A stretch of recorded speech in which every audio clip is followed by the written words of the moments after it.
Well, hello there, how is everyone? I hope you're all well. Hold on. You're looking amazing. Oh, I've got them on. I was then looking for my glasses.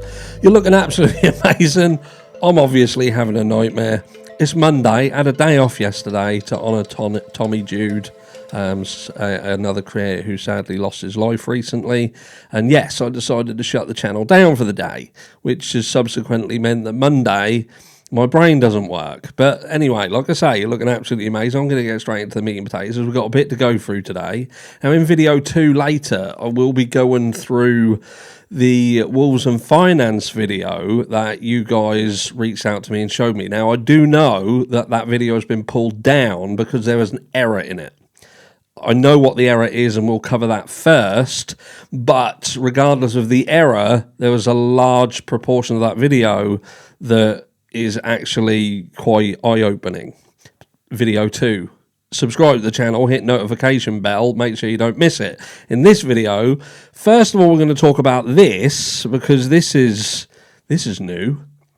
President Trump on Sunday urged House of Republicans to back a measure that would compel the Justice Department to release the Epstein files. A sudden reversal after his campaign to tamp down GOP dissent and halt the vote. Mr. Trump said on social media that House Republicans should vote to release files relating to the disgraced one, because we have nothing to hide. A dramatic shift in his stance as he faced the possibility that dozens of GOP lawmakers could support the measure in a floor vote expected this week. It's time to move on from this Democratic hope or Democrat hoax perpetuated by radical left lunatics in order to deflect from the great success of the Republican Party, including our recent victory on the Democrat shutdown, he wrote. The president's turnaround followed his extensive pressure campaign over the Epstein files that often appeared to overshadow efforts on other matters, including the recent government shutdown. In a last-ditch effort in recent days, Mr. Trump reached out personally to try and sway Republican lawmakers backing the measure, summoning one to a meeting in the White House Situation Room with his Attorney General and FBI Director to discuss the demand to release the files. It was unclear how quickly Mr. Trump's tightly controlled Justice System Department might release files on Mr. Epstein, or whether the president's seeming backing of the idea might speed such a release. Regardless of the vote, when he ordered the department to look into Democrats associated with Mr. Epstein last week, his own ties to the disgraced financier were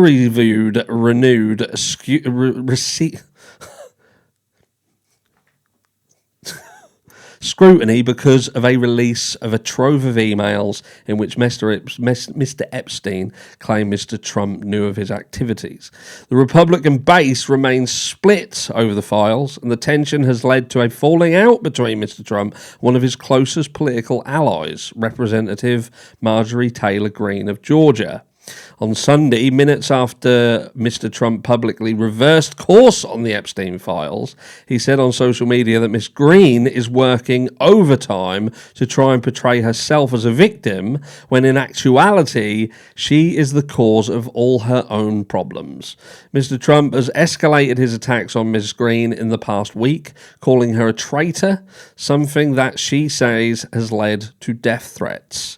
Ms. Greene is far from the only Republican lawmaker pushing to release the files. Hours before Mr. Trump's announcement on Sunday evening, Representative Thomas Massie of Kentucky, who has helped lead congressional efforts, suggested in an ABC News interview that 100 or more House Republicans could vote in favor of releasing the files this week, despite opposition from the president. Speaker Mike Johnson also predicted significant GOP support, acknowledging on Sunday that there would be lots of votes for the bill. Mr. Johnson said last week he would move up the timeline for a vote on the bill to this week, and told Fox News Sunday that the House just needed to get this done and move it on. There's nothing to hide, he added. Well, we know that's a lie. We know that there is things to hide, because if there wasn't anything to hide, this whole fucking debate wouldn't even be a thing, would it? It wouldn't exist. They would just release them. That's the actuality of this all. And they're trying to turn it into some sort of fucking hot potato moment, or they're trying to blame opposite sides. Just release them. Just get them out there for everyone to see and let the chips fall where they may. And let the repercussions come to those who there should be repercussions to. On Wednesday, lawmakers released more than 20,000 emails belonging to Mr. Epstein, in which the disgraced one claimed that the president once spent hours at my house with a young woman who later accused Mr. Epstein of... There you go. You can see it on the screen. I can't say it because I'm not on Rumble. Well, not this video. Well, this will be, but you know what I mean. The document dump fueled the political drama engulfing Mr. Trump, Mr. Johnson, and his Republican majority. Mr. Trump dismissed the emails as a hoax to drive attention away from the government shutdown, which he blamed on Democrats, but pressure instead built on Mr. Johnson, who relented in moving up the vote. We'll get to the point of this entire video. I just want to bring this to your attention because I know that there'll be people out there who... You know, President Trump, and this isn't about supporting Trump or not supporting Trump. I don't support anybody. My mentality is always whoever's in power, someone's getting fucked, and there's usually the working class person. But with respect of those that will turn around and say that President Trump saying this is a hoax is ridiculous and it's not, some of you will already know that the BBC, the British Broadcasting Corporation in the UK, has literally just been caught with their pants down after a hoax against President Donald Trump. So for those of you who don't think it happens, it fucking happens. It does happen, and you can't keep sticking your head in the sand and believing that everything you see and hear in mainstream media and legacy media is always accurate, because it's not. Sometimes there is an agenda pushed by someone, whether that's someone who has control over the media for political reasons, for gaslighting the public. It happens. And sadly, the British taxpayer or the British licence payer will foot the bill for the mistakes made by the BBC in the UK, because that is a public funded corporation and they won't give a fuck. They will just, that's what they've done. They said, chin up, yeah, we got caught, we was wrong, yeah, you're suing us, and they'll just pass that bill on to us. We will pay it. And there you go. And the wheels will keep on turning. But anyway, this is what we want to talk about here, because Tucker Carlson has also spoke out. Let's go on to this screen. If you challenge the rulers of this world, you can get killed. Tucker Carlson accepts 1819 News Courage Award on behalf of Charlie Kirk. Says Leeds, Tucker Carlson accepted the Albert Patterson Courage Award on behalf of his longtime friend, the late Charlie Kirk, on Friday night. 1819 News CEO Brian Dawson presented the award at the annual gala held at Barber Vintage Motorsports Museum. Carlson remembered Kirk for his faith and bravery in speaking the truth, despite knowing the reality of the consequences. He was truly a genuinely humble man, and it was just beautiful to see, Carlson remembered. So thank you for your tribute to him. Since Kirk's death, Carlson said he hasn't spoken much about him because he is still upset about the loss. He said he was stunned but not surprised when Kirk was killed on September 10th. In the 2 months leading up to his death, Carlson said Kirk was under enormous pressure, so the two discussed the risks. During those talks, Carlson said he spoke to Kirk about the biblical hero Saul of Tarsus, who became the target of a murder plot after he regained his sight in Damascus. He used the story as an example of how standing for Jesus can be deadly. He'd of course been their ally, and they started plotting to kill him. Carlson said, and I thought, why wouldn't you? Like, reason with it. You know what I mean? Like, Saul, is that you? You've gone crazy. Nope. They started plotting to kill him, and I do think that's just the nature of it. Still, Kirk continued to proclaim Jesus and inspired many Christians, including Carlson. He used the J word a lot in public. Jesus, said Carlson, and I always was struck by that. and inspired by it.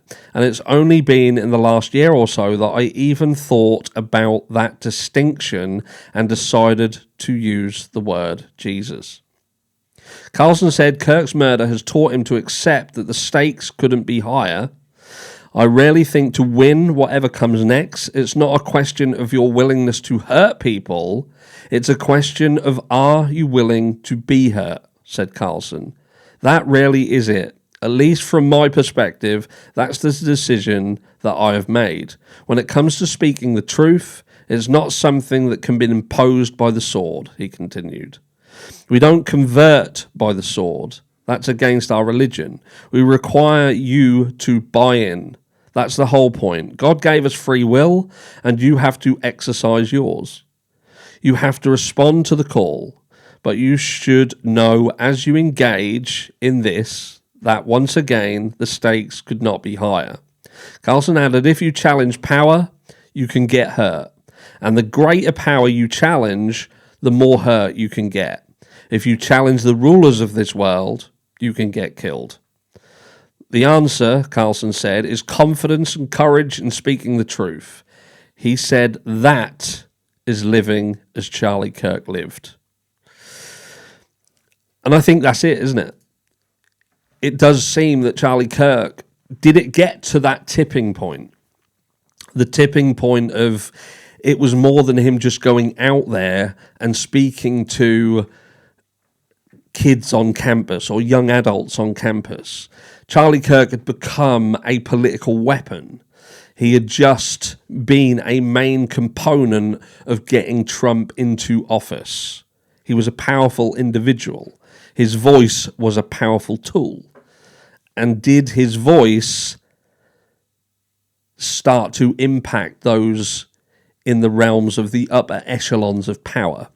And was it something that was said or something that was done, or a look into the future of what could potentially become of Charlie Kirk in the future that just became too much of a risk to let run its course? Is this, in fact, one of a few, and I've mentioned this before, is this a execution of a potential president? I know some of you quite rightly said this wouldn't be the first time. It has happened previously. And look, have we just seen it again? Have we witnessed a pre-presidential assassination? Or at least the assassination of someone who was deemed powerful enough to control the White House and who goes into it. Let me know down below what you think about the entire situation, the Epstein files, Charlie Kirk and the aftermath of his death, where we stand right now. And catch me later on in video 2, where we will be going over the financials of TPUSA, minus that segment that was incorrect. Love you all. Mwah.